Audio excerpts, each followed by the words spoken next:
지난주 설교는 우리가 선악과에 관련돼서 오해라든지 이런 잘못된 것들을 우리가 설교로 듣고 또한 선악과가 왜 하나님께서 우리에게 주셨는지에 대해서 말씀을 들었어요. 우리 선악과는 덫도 아니었고 함정도 아니었고 하나님의 놀라운 은혜의 바로 선물이었다는 거예요. 그래서 구약의 율법이 있듯이 신약의 예수 그리스도의 십자가 있듯이 에덴 동산 안에는 뭐가 있었어요? 선악과가 있었다는 거예요. 하나님의 아름다운 그 행복 울타리 그 에덴 동산이 있었는데 그만 아담과 하와가 그 선악과를 따먹음으로써 불순종함으로써 그 행복 울타리에 나올 수밖에 없었다는 것이 저번 주 설교 내용이었어요. 그런데 오늘 말씀은 그런 에덴 동산에서 쫓겨난 그 아담과 하와, 그러니까 그런 인간들이 하나님을 떠나서는 흙덩어리가 될 수밖에 없다는 것을 오늘 설교를 통해서 우리가 들을 건데, 하나님 곁을 떠난다, 주님 곁을 떠난다는 것은 그야말로 사람에게 있어서는 죽음이나 다름없는 그런 상황인 것입니다. 그런 제약된 모습, 도망간 모습 속에서 그 제약된 모습 중에 오늘은 어떤 부분을 살펴볼 거냐면은 우리 함께 목사님 따라해서 말해봅시다. 유혹에 대해서 우리가 한번 살펴볼 거예요. 게임에 대한 유혹, 술에 대한 유혹, 이성에 대한 유혹, 웹툰에 대한 유혹, SNS에 대한 유혹, 유혹 받을 게 한두 가지가 아니야. 그치? 그거에 대해서 한번 배워볼 거예요. 자, 그러면은 이 시간에는 목사님 한 10초 정도 줄게. 10초 정도 줄 테니까 스스로가 내가 요새 가장 유혹받고 있는 것이 무엇인지 한번 생각해 봅시다, 지금. 게임인가? SNS인가? 아니면 아이돌 오빠들인가? 한번 생각해 봐요. 내가 성경 읽는 시간보다, 말씀 듣는 시간보다, 예배 시간보다, 하나님 사랑하는 것보다 더 중요하게 생각하고 그거에 더 시간을 쓰고 있다면은 그건 내가 그거에 대해서 유혹받고 있는 거야. 한번 생각해 봅시다. 여러분, 한번 우리 준서야 PPT 한번 넘겨줄래? 그 사람 머리 그림 있는 거 있죠? 네 번째 그림. 네 번째 그림 한번 보여주세요. 여러분 뇌에는 그 다음이요. 그 다음은 여러분 뇌에는요 무슨 물질이 있냐면 신경 전달 물질 중에 하나인 도파민이라는 게 있어요. 도파민. 목사님 갑자기 어려운 얘기하노? 이렇게 생각할 수도 있겠는데 한번 잘 들어봐요. 쾌락, 중독, 이런 다른 의욕들을 관장하는 이 물질이 바로 이 도파민인데, 이 도파민 지수가요 여러분들 행복할 때는 되게 높아. 가정이, 엄마 아빠가 되게 화목하고 내 모든 환경들이 다 괜찮으면은 여러분들 머릿속에 있는 이 도파민이라는 물질이 상당히 그 지수가 높을 거야. 그런데 만약에 부모님이 맨날 싸우시고 아니면은 내가 집안이 조금 불우하고 가난하고 내 모든 여건들이 결핍밖에 없다면은 이 도파민 지수가 상당히 낮다고 과학자들은 말하고 있어요. 그러면 이 도파민 지수가 낮으면 어떤 현상이 벌어지냐면은 중독에 약해져. 그래서 여러분들 학교에서 보면은 좀 거친 친구들 있잖아. 껌 좀 씹는 친구들, 침 뱉는 친구들, 아니면 담배나 술 마시고 그쪽에 중독돼 있는 친구들 보면은 그 친구들의 환경들 보면은 조금 불우하구나, 약간 이런 거를 볼 수가 있어. 왜냐면은 그 머릿속에 있는 그 도파민 이 지수가 상당히 낮기 때문이야. 그래서 목사님이 그러면 우리 중등부 친구들이 그러면 이 중독 부분에서 어떤 부분에서 중독에 좀 취약할까 이렇게 생각을 해봤더니 그 뒤로 한번 넘겨주세요. 순서. 바로 스마트폰이야. 스마트폰. 여러분들 스마트폰 안에는 여러 가지 중독될 환경들이 있어. 스마트폰 가지고 게임할 수도 있죠. 스마트폰 가지고 SNS 할 수도 있죠. 스마트폰 가지고 그 유튜브 하루 종일 보면서, 그렇지? 내가 좋아하는 우상들 보면서 시간을 때우기도 하고 그러죠. 그런데 여러분들 보세요. 이 스마트폰 중독으로 인해서 자신의 뇌가 어떤 상황인지 한번 보란 말이에요. 한번 공감할 수 있을 것 같아. SNS를 통해서 여러분들 인스타그램 이런 거 보면은 못난 사람들이 이렇게 자주 떠, 아니면은 뭔가 화려하고, 그렇지? 잘 살고, 몸짱이고, 몸매가 너무나도 아름다우신 분이거나, 아니면 돈이 너무 많아갖고 요새 여러분들 표현은 플렉스 한다 그러지. 비싼 차, 플렉스, 무슨 건물, 플렉스 해가지고 이런 것들을 보면 여러분들은 어떤 감정이에요? 너무 축하한다, 이러는 이런 감정이에요? 아니면은 우리나라 속담에 그런 말이 있어요. 사촌이 땅을 사면 배가 아프다. 그런 느낌이에요. 여러분들 그런 것들을 보면은 우리 친구들이 착각하기 쉬울 것 같아. 나도 어른 되면 저 정도는 벌겠지. 사실은 그 SNS 나온 사람들은 0.001%, 0.0001% 이런 사람들이 그런 것들을 이제 올리는 건데 나는 사실 그러지를 못하는데 저 사람은 이래서 허탈감과 좌절감이 빠지기 쉽다 이거야. 그래서 목사님이 요새 기사를 보니까 중등부 설교를 준비하다 보니까 그런 걸 좀 집중해서 보게 되는데 뭐 되게 유명한 요새 셀럽인 여자분이 계셨는데 요새 엄청 문제가 되더라고. 왜 문제가 되냐면 이분이 자기가 이때까지 입고 나왔던 방송에서 입고 나왔던 명품이나 이런 것들 있잖아. 그런 것들이 모두 짝퉁이었다는 거야. 주원이 이거 혹시 아니? 그래. 그 사람이야. 다 짝퉁이었대. 막 샤넬 막 이런 거 막 알고 봤더니 로고 위치가 다르고 뭐 이렇게 뭐 명품 같은 경우는 고유 번호가 있는데 뭐 그런 것도 없고 이게 다 뭐예요? 허상이에요, 허상. 허황된 것들을 자꾸 채우려고 그러는 거예요. 여러분들 왜 자꾸 사람들은 이런 허황된 것들을 채우려고 그럴까? 여러분들 먹방 좋아해요, 먹방? 먹방 좋아해요. 예. 먹방 무슨 느낌으로 보는지는 잘 모르겠어요, 목사님은. 뭐 남이 먹는 거를 왜 보는지 모르겠는데 이게 뭐라면 약간 대리만족의 심리래요. 그런데 이런 것들을 하도 보면은 여러분들 머릿속에 이 도파민이 금방금방 고갈이 되는 이런 상황이 벌어지고요. 영상들로 이런 정보를 여러분들이 계속 보게 되면 무슨 문제가 있냐면은 내가 공부를 안 해도 머릿속에 막 들어오기 시작하니까 내가 생각하지 않게 되는 거예요. 내가 막 이렇게 생각하고 사고하고 막 이래야 되는데 여러분 그럼 영상의 반대가 뭘까? 독서예요, 독서. 독서는 내가 책을 읽으면서 내가 생각하게 되거든요. 작가가 이런 생각으로 이런 말을 썼구나 하면서 생각하게 되는데 영상이나 이런 것들은 그러지 않다는 거예요. 여러분 이 뇌의 상태가 어떤 사람과 똑같은 상태가 되냐면 스마트폰에 중독이 되면은 마약 중독자의 뇌와 똑같은 상태가 된다 그러더라고요. 게임 밤새 한다고 행복한가? 우리 남자친구들 게임 많이 하죠, 그렇죠? 게임 뭐예요 요새? 롤해요, 롤? 롤도 안 해요? 뭐 오버워치나 이런 것들 해요?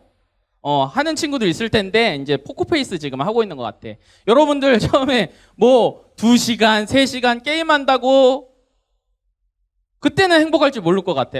행복할 것 같아. 근데 막 10시간 넘게 막 경쟁전 한다고 브론즈 떨어진다 그러면 막 화내고 실버 올라가면 기분 좋고 막 이럴 거예요. 그렇죠? 게임이라는 거 갖고 내 행복을 채울 수가 없는 거예요. 우리 하나님께서는 말이에요. 여러분들에게 정말 큰 선물을 줬거든요. 그게 뭐냐면 바로 성령이에요. 성령. 우리 창세기 2장 7절 말씀 한번 띄워봐 주십시오. 창세기 2장 7절 말씀. 네, 창세기 2장 7절 말씀 우리 함께 읽도록 하겠습니다. 시작. 여호와 하나님이 땅의 흙으로 사람을 지으시고 생기를 그 코에 불어넣으시니 사람이 생명이 되니라. 우리 사람은요 그냥 흙덩어리로 그냥 육체로 그냥 지어진 존재가 아니라는 거예요. 하나님의 아들로 살았을 때 말이에요. 인간은요 행복 그 자체였어요. 우리 하나님께서는 우리 사람과 영원히 행복하기를 원하셨어요. 그런데 하나님의 사랑을 받으며 행복하게 살고 있던 아담과 하와가 이 사탄의 유혹을 받음으로써 이 선악과를 먹음으로써 이 행복 울타리에 벗어나게 됨으로써 그야말로 이 사탄이 던진 이 유혹의 미끼를 덥석 므으로써 우리가 불행의 길을 걷게 되었다는 거예요. 여러분 이 선악과를 이제 왜 문제가 되냐면 선악의 기준은요 인간이 될 수가 없는 거예요. 선악의 기준은 오직 누구 한 분이실까? 하나님이셔요. 여러분 우리의 기준이 뭐예요? 우리의 기준 말씀이에요. 말씀밖에 없는 거예요. 우리 믿는 사람들은 다른 어떠한 것이 우리의 삶의 기준이 될 수 없는 거예요. 여러분들을 우리 귀한 우리 중동부 친구들 우리 말씀으로 여러분들의 삶의 기준을 삼고 말씀으로 여러분의 삶의 중심을 잡는 우리 귀한 중동부 친구들 되길 주님의 이름으로 축복합니다. 네, 여러분 사탄이란 존재는 말이에요. 얼마나 이 영악하냐면은 교묘하냐면은 어떻게 유혹을 하냐면 막 뿔 달려갖고 막 이 뭐 삼지창 들고 와갖고 야 이렇게 해 하면서 협박하거나 대놓고 유혹하거나 절대 이런 애들이 아니에요. 어떻게 유혹을 하냐면 마치 그것이 사실인 것처럼, 마치 그것이 진짜인 것처럼. 어른 선생님들 아마 공감할지도 모르겠어요. 내가 하나님의 일을 한 것처럼 보이는데 나중에 뒤돌아보면 내 욕심에 의해서 한 일들도 있는 거예요. 그러니까 우리가 믿는 사람들이 이 사탄의 이 게임이나 시험에 들지 않기 위해서 얼마나 많이 깨어 있어야겠습니까? 우리가 깨어 있는 방법이 뭐냐면 우리 마음에 뭘로 채워야 되냐면 목사님 따라해 봅시다. 말씀, 기도, 찬양. 이걸로 채울 때 우리가 이 말씀을 통해서 기도하면서 하나님 이게 과연 맞는 것일까요? 할 때 우리가 말씀을 읽다 보고 기도하다 보면 하나님께서 답을 주실 때가 있단 말이에요. 그런데 우리가 경건생활 똑바로 안 하면서 내 느낌대로, 내 소욕대로, 내 소견대로 살다 보면은 우리가 넘어지기 너무 쉽다는 거예요. 자, 근데 지금도 사탄은 우리 귀한 친구들을 계속해서 유혹하고 있어요. 달콤한 말로 유혹하고 있어요. 어떤 사람에게는 이성으로, 어떤 사람에게는 SNS로, 어떤 사람은 스마트폰으로, 성적으로, 돈으로 계속해서 여러분들을 유혹하고 있어요. 여러분들 이 유혹에 넘어갈 때 기억해야 돼요. 이 아담과 하와가 유혹에 넘어갔을 때 그 결과를 말이에요. 그거는 하나님 곁을 떠나서 흙덩어리가 될 수밖에 없고 죽음의 길로 갈 수밖에 없다는 것을 여러분들이 기억하셨으면 좋겠어요. 여러분 창세기 6장 2절에 보면은요. 우리 준서 형제 한번 띄워봐 주세요. 창세기 6장 2절 말씀을 보면은 네, 우리 한번 읽어보도록 하겠습니다. 시작. 사람이 땅 위에 번성하기 시작할 때 그들에게서 딸들이 나니 하나님의 아들들이 모든 여자를 아내로 삼은지라. 여기서 보면 하나님의 아들들은 누구냐면 남자 여자 이렇게 하고 있는 게 아니에요. 성경을 어떻게 해석을 해야 되냐면 하나님의 아들들은 누구냐면은 셋의 혈통으로 나오는 그야말로 경건한 자들을 말하고 있는 거고, 사람의 딸들이 누구냐면은 바로 가인의 이 혈통을 통해서 나온 경건하지 못한 사람들을 말하고 있는 거예요. 이 하나님의 아들들, 즉 경건한 사람들이 경건하지 못하는 이 혼합되고 섞여버리고 이제 제대로 구별되지 못하고 정결하게 하지 못하는 그 삶에서 어떻게 되냐면은 바로 섞여버리면 어떻게 되냐? 여러분은 노아 시대 때 구원받을 수 있는 사람들이 누구밖에 없었어요? 바로 노아의 가족밖에 없었어요. 그만큼 세상이 혼합되고 혼탁해지고 정말 하나님께 멀어질 수밖에 없는 상황이 벌어지게 되는 거예요. 제가 목사님이 저번 주에 한 여러분에게 알려준 말씀이 있죠. 사사기 21장 25절에 보면 그때 이스라엘의 왕이 없으므로 사람이 각기 자기의 뭐대로 소견에 옳은 대로 행하였다. 여러분, 우리의 마음속의 왕은 누구십니까? 하나님이시죠. 하나님이 우리의 왕 되시고 우리를 다스려야 되는데 자기가 왕이 돼가지고 자기 소견대로 사는 사람들은 결코 이 경건의 길을 갈 수가 없다는 거예요. 사실 처음 하나님의 영이 철수하신 것도요, 사람의 어리석음 때문이었어요. 생명이었던 사람이요, 뭐가 되었냐면 육신이 되었어요. 하나님이 계셔야 할 자리에요, 자신의 눈에 좋아 보이는 이런 욕망으로 채울 수밖에 없는 흙덩어리가 될 수밖에 없었다는 거예요. 여러분들, 이런 자들은 뭘로 채웁니까? 자신의 유혹받은 걸로, 허락된 걸로 채우려고 시작해요. 사람들은 누구나 무엇인가 자신의 부족한 부분이 있으면은 내가 무엇을 채워야지 행복하지라며 고민하게 돼요. 그러면서 말씀과 기도로 채우는 우리와는 달리 자꾸 그런 공허함으로 어떻게 보면 허황된 걸로 채우기 시작한다는 것입니다. 여러분, 부자가 행복할까요? 여러분, 부자가 행복할까요?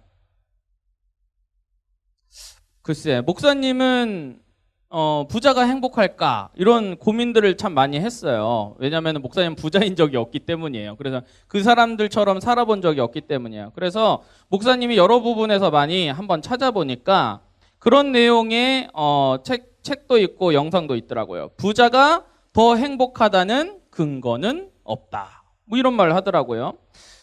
여러분, 복권에 여러분들이 예를 들어서 당첨이 됐어요.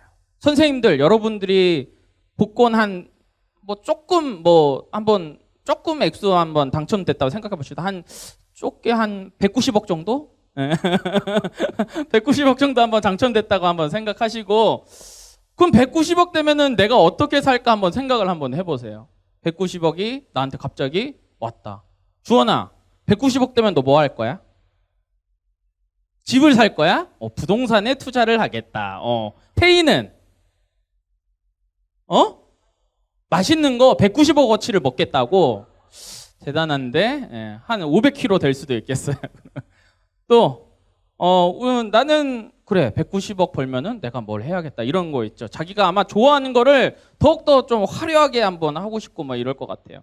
여러분, 복권 당첨되면은요, 사람이 변하기 시작하는데, 이때까지 당첨된 사람들을 이제 그런 상황들을 이제 조사를 한 거예요. 복권 당첨되면 제일 먼저 바꾸는 게 뭔지 아세요? 차? 집? 아니에요. 배우자를 제일 먼저 바꾼대요. 목사님 이거 보고 너무 놀라서 배우자. 남편이 만약에 복권 되면 아내를 바꾸고, 아내가 되면 남편을 바꾸고. 안 믿기죠? 그 부자 과연 행복한 걸까? 이 순위가 뭐냐면은요, 형제 자매 부모를 바꾼대요. 바꾼다기보다는 거의 이제 관계를 끊는 거죠. 그럴 수밖에 없는, 돈이 갑자기 많아지니까 주변에 친척들이나 막 이런 사람들이 뭐 하겠어? 돈 달라 막 이럴 거 아니에요. 이 돈 때문에 이제 형제 자매 부모와의 관계까지 깨지긴. 3순위는 뭐가 바뀔까? 친구가 바뀌죠. 친구가. 내 옆에 친구 한번 보세요. 190억 되면은 이 친구가 나를 버릴지 안 버릴지 한번 생각해 보세요. 친구를 바꾼다 그래요. 한번 백인 남성 그 그림 한번 띄워주세요. 준서야. 이 영국에 마이클 캐럴이라는 사람이 있거든요. 한번 얼굴을 한번 보세요. 이 사람이 원래 부자였을 것 같아, 아닐 것 같아요? 딱 봐도 아닌 것 같아요. 이 사람이요, 1억 천금을 이렇게 복권을 당첨을 됐어요. 190억 정도 이제 당첨됐다고 해요. 그러니까는 이 사람이 몇 살 때 이 복권이 당첨됐냐면 19세 때, 19살 때. 여러분이랑 별로 차이 없어. 3년 있으면 만약에 복권 당첨된다 생각을 해봐요. 그러니까는 이 너무나도 어린 나이에 돈을 어떻게 사용할지 모르는 나이에 이 사람이 어떻게 돈을 쓰기 시작하냐면은, 일단은 이 사람 주변의 사람들이랑 다 관계가 깨지기 시작하는 거예요. 나중에 보니까 이 사람 이혼까지 했더라고요. 결혼한 이제 아내랑 이혼까지도 하고, 그냥 막 친구 관계라든지 뭐 부모와의 관계라든지 다 깨지고 말았어요. 돈을 막 흥청망청 막 쓰기 시작하는 거예요. 막 집에다가 트랙을 설치를 했어. 자동차 경주하는 트랙을 설치해갖고 비싼 차들을 막 갖고 와가지고 거기서 막 서로 때려 부시면서 막 경주하는 거 있잖아요. 막 그런 것들을 하고, 막 저기 막 손에 보이는 거 보이죠? 이러면서 막 어떻게 보면은 돈을 저렇게 막 썼어요. 저 사람이 나중에 어떻게 됐냐? 한번 다음 컷 눌러주세요. 이 사람 뭐 하고 있어요 지금? 응? 이 사람 지금 뭐 하고 있어요? 환경미화원 일을 지금 하고 있어요. 월 90만 원 정도 버는 그런 일을 하고, 다음 넘겨주세요. 최근에는 뭐 하고 있냐면 탄광에서 일하고 있습니다. 돈을 다 파산해서요, 지금 빚밖에 없는 사람이에요.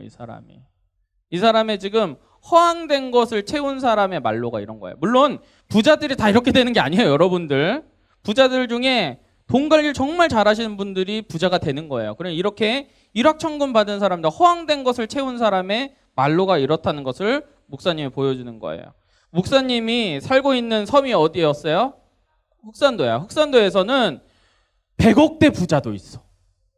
가두리를 해가지고 말이야. 가두리가 한 칸에 막 우럭이 막 수천 마리가 들어있는데, 이것이 막 200칸 있는 사람들도 있고, 그러고 막 배 한 척에 막 16억짜리가 있어. 막 우럭 이런 거 살려가지고 인천까지 그냥 쏘는 그런 배들도 있고. 그러니까 잘 사는 사람들은 엄청 잘 살고, 못 사는 집은 엄청 못 살고, 못 사는 집은 우리 집이었고, 우리 아버지는 가장 왜 웃어 친구야? 그래 보였어? 목사님 집은 항상 가난했어요. 왜냐면 우리 아버지께서 목사님이셨는데 제일 많이 받았을 때가 사례비, 지금 여러분 따지자면 뭐 월급이 100만 원밖에 안 됐어. 그러니까는 나는 항상 옆에 친구들이 뭐 과자 사 먹으면 옆에서 이렇게 손 이렇게 집어넣어갖고 이렇게 먹고 이제 그랬는데, 근데 신기한 게 뭐냐면은 100억 있는 집안이랑 우리 집안이랑 밥상에서 먹는 이 반찬들 보면은요, 우리 집이 더 잘 먹는 거야. 이거 왜 그럴까? 이 100억대 있는 분들은요, 이 섬에서 쭉 살았기 때문에 돈을 어떻게 써야 되는지도 모르고 어떻게 사용할지를 잘 모르시는 거예요. 그래서 그냥 아무 목적 없이 그냥 계속해서 돈만 버셨어. 그냥. 그래가지고 맨날 밥 드시는 거 보면 무슨 깡다리라고 있어요. 조기, 새끼 이런 것들 해가지고 양념해가지고 후라이팬에 해가지고 딱 넣고 선원들이랑 그냥 그거 하나 가지고 김치랑 해가지고 먹고, 우리 집은 계란도 나오고 고기 산적도 나오고 김치찌개도 잘 나오는데 고깃집 가서 난 밥을 안 먹었어. 오히려 그 100억대 있는 그 한 살 위에 형이 있는데 그 형이 우리 집 와가지고 밥을 먹고 그랬거든. 좀 이상하지 않아요? 그런데 우리 섬에 안 믿는 분, 이제 교회가 복음이 씨가 뿌려지고 나서 30년이 지나니까 돈이 아무리 잘 벌어도 이런 게 소용이 없는 거야. 어떻게 되냐면은 예수 믿는 집안들은 설날이나 추석 되면은 그 자녀들이 부모님을 찾아와서 부모님 감사해요 이러면서 선물도 갖다 드리고 마을 할머니들 이런 분들 돌보고, 목사님은 어떻게 할까? 목사님은 막 선교팀 있잖아. 막 선교팀들 막 데리고 오고 5년 전에는 우리 중등부 팀도 받았어요. 그래갖고 중등부 애들이랑 같이 가가지고 막 스킵 드라마도 하고 말잔치도 하고 막 그 노방전도도 가고 막 이랬거든요. 그러니까 마을 사람들이 누굴 좋아할까? 목사님 엄청 좋아하는 거야. 목사님 가면은 정광모 목사가 아니고 우리 광복이 아니야. 그래서 우리 광복이요, 광복이. 그래서 그런데 안 믿는 그 100억대 있는 집안 아저씨는 자녀가 5명인데 첫째는 정신이상자요. 둘째는 조금 이제 거시기 좀 안 좋은데 이렇게 조금 하시는 분이고, 네 번째 형은 뭐 하냐면 경마를 하도 해갖고 지금 저기 그 돈을 못 갚아가지고 철장에 있는 거야. 그러니까는 거기 100억대 그 아저씨가 목사님 맨날 설날이랑 추석이나 이럴 때 맨날 그 흑산도 들어가거든요. 들어가면은 나만 보면 그렇게 좋아해. 그리고 그렇게 교회 안 다닌다고 막 하시는 분이 요새 나이 먹고 자녀들 되는 거 이 결과물을 다 보고 나서 어떻게 하냐면은 내가 교회 나가야 쓰겠다. 내가 니네들 보니까 교회 나가야 쓰겠다. 이런 거예요. 그래서 목사님이 무슨 얘기를 했냐면, 아저씨 이제 그 안에다가 자꾸 돈밖에 몰랐거든. 돈으로 채우지 마시고 교회 나오셔갖고 말씀을 한번 채워보세요. 기도해보세요, 하나님한테. 그러면 아저씨 삶도 바뀔 거고 아저씨 자녀들도 바뀔 것입니다. 이렇게 목사님이 얘기했어요. 그래서 곧 있으면 이제 전도가 될 것 같아요. 그래서 여러분들도 생각날 때마다 한번 기도해 줬으면 좋겠어요. 사랑하는 친구 여러분들, 우리 중동부 친구들, 하나님은요 여러분들을 그냥 흙덩어리로 지은 게 아니고 바로 성전, 성령 하나님이 거하시는 뭘로? 성전으로 지으셨다는 거예요. 그러니까 여러분들 마음속에 허황된 거나 유혹된 걸로 채우는 것이 아니고 뭘로 채워야겠어? 다시 한번 목사님 따라해 봅시다. 말씀, 기도, 찬양. 찬양으로 말기찬, 우리 말기찬이라고 이렇게 줄여갖고 말하는데, 말씀, 기도, 찬양으로 채우는 우리 귀한 친구들 되시길 주님의 이름으로 축복하겠습니다. 네, 에베소서 5장 18절 말씀 한번 띄워봐 주세요. 자, 우리 에베소서 5장 18절 말씀 큰 소리로 마지막이니까 읽어봅시다. 시작! 술 취하지 말라. 이는 방탕한 것이니 뭘로 채우라고요? 오직 성령으로 충만함을 받으라. 우리 귀한 우리 중동부 친구들, 오직 성령으로 충만하시길 바랍니다. 오늘 설교 들으면서 우리 친구들 스스로 생각해봐요. 내가 지금 하나님 안에 있는가? 하나님 밖에 있는가? 내 안에 성령으로 채워져 있는가? 아니면 인간적인 것으로 채워져 있는가? 여러분, 성령 아닌 다른 것으로 채워지면 우리 마음에는요 불평, 불만밖에 없어요. 감사가 없어요. 지금 내가 뭔가 마음이 불편해. 그런 친구들 있을지도 모를 거예요. 이 자리에. 뭔가 내가 마음이 좀 힘들어. 이상하게 힘들어. 이유는 모르겠어. 여러분 한번 생각해 보세요. 내가 과연 말씀으로 채우고 있는지, 기도로 채우고 있는지, 찬양으로 채우고 있는지 한번 생각하시길 바랍니다. 우리 인생의 공허함은요, 누구를 만날 때 해결되냐면은 하나님을 만날 때, 예수 그리스도를 인격적으로 만날 때 이 모든 목마름에서 건져지는 것입니다. 그러니까 우리 귀한 친구들, 아직 예수님 인격적으로 못 만난 친구들, 오늘 예배 가운데 만나시길 축복하겠습니다. 우리 이미 만난 친구들은 항상 말씀과 기도와 찬양으로 하나님께 감사의 예배 올려드리는 귀한 친구들 되시길 축복하겠습니다.